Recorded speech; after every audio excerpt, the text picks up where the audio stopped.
كثير ما نشوف آباء في المجالس وفي ذا يتكلمون عيالهم يسكتونهم.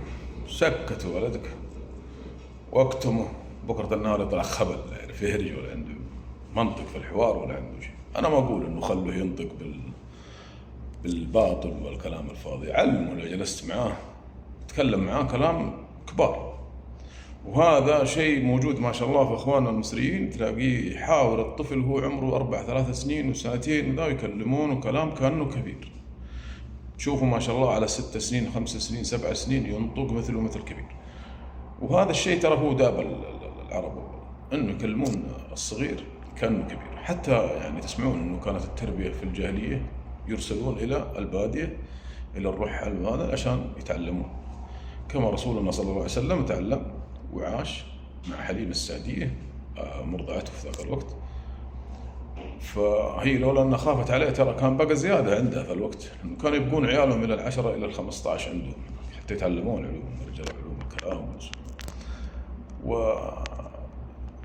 والحاصل أن الآن بعض الآباء لا تكلم طفله سكته. هذا مو بصحيح يا أخي. يا أخي علمه أنه في أشياء ما يتجاوزها من حدود، وإذا الكبير يتكلم يسكت، وأنه ما يعني يرد على أحد وينطق. إن رد يرد بالحجة والاستدلال. إن ما عنده الآن أو أنت شايف أنه مو أهل الاستدلال، يتكلم بعلوم المرجع الحالة تكفي، يعني علوم عدم الخطأ وعلوم الطيبة حقت الضيافة ويعني الحوارات العادية اللي تدور في المجالس، إن كان يتكلم فيها بدون ما يتجاوز خليه لا بأس يعني.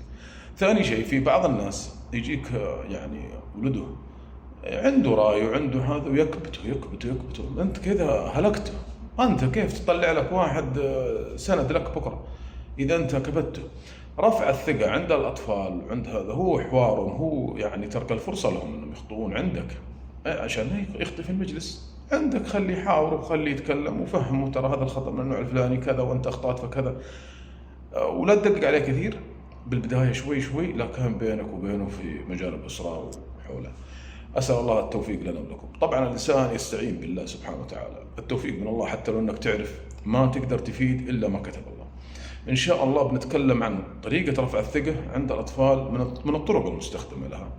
ما ودي أطيل في المقطع والله، لو إني أعرف إنه في وقت لا أطيل، لكن أعرف إن الناس ما عندها وقت. فأسأل الله لكم التوفيق. إن شاء الله في المقاطع الثانية جاي الكلام عن رفع الثقة وطريقتها كيف.